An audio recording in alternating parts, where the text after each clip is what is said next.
यहाँ पर एक दिलचस्प बात आपको अर्ज करूँ लौहुल महफूज के बारे में। कुरान पाक में है वमा मिन दाब्बतिन फिल अर्द इल्ला अलल्लाहि रिज़्क़ुहा, और आगे क्या है व यअलमु मुस्तक़र्रहा व मुस्तौदअहा कुल्लुन फी किताब मुबीन। तकरीबन हर मुफस्सिर ने लिखा है कि इस किताब मुबीन से मुराद है लौह महफूज। तफसीर मालिम तंजील में भी यही लिखा, खाजिन में भी यही लिखा है, राजी में भी यही लिखा है। ठीक, लौह महफूज। सवाल ये है अल्लाह ने लिखा क्यों? लिखने की दो वजूहात होती हैं। एक, जैसे आप नोट्स लिखते हैं, किस वजह से लिखते हैं?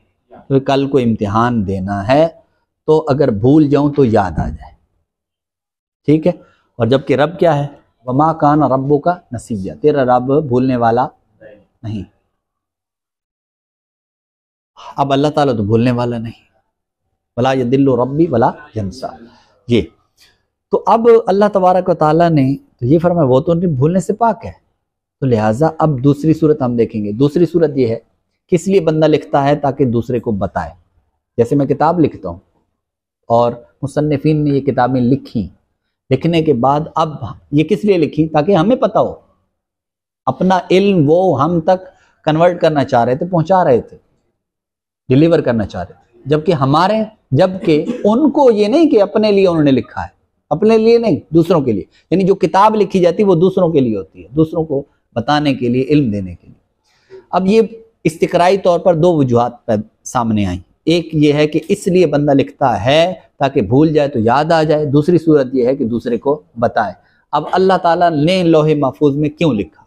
इस वजह से लिखा कि वो भूल जाएगा तो याद आएगी, तो जवाब आया नहीं। एक सूरत बातिल हो गई, यानी रब का लिखना इसको क्या से इस्तिस्नाई इनफिसाली पर लेके जाएं, पर के अल्लाह ताला का लौह महफूज में लिखना दो हाल से खाली नहीं।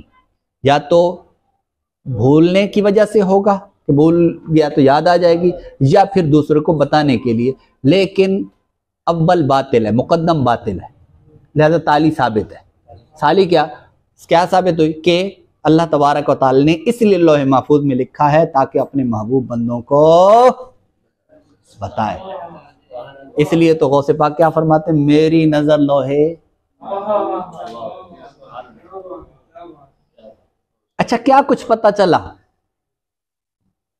लोहे महफूज में? क्या कुछ है? बहुत कुछ है। क़यामत तक जो कुछ होने वाला सब अल्लाह ने लिख दिया, वो सारा इल्म किसको? लेकिन इसके अंदर भी एक खास बात है। वो क्या? नजर की बात है। लोहे महफूज एक समुंदर है, समुंदर में गोता खोज जितना ज्यादा सलाहियत वाला होगा उतने गहरी नजर वहां डालेगा। तो उसी लिहाज से एक नबी होगा उसकी अलग नजर होगी, एक वली होगा उसकी अलग नजर होगी, और एक कुतुबुल अख्ताब होगा उसकी अलग नजर होगी, गौसे पाक होंगे अलग नजर होगी।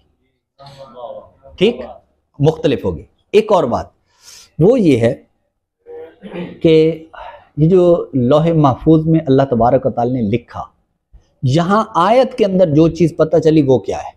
वो ये है, फरमाया वमा मिन दाब्बतिन फिल अर्द इल्ला अलल्लाहि रिज़्क़ुहा।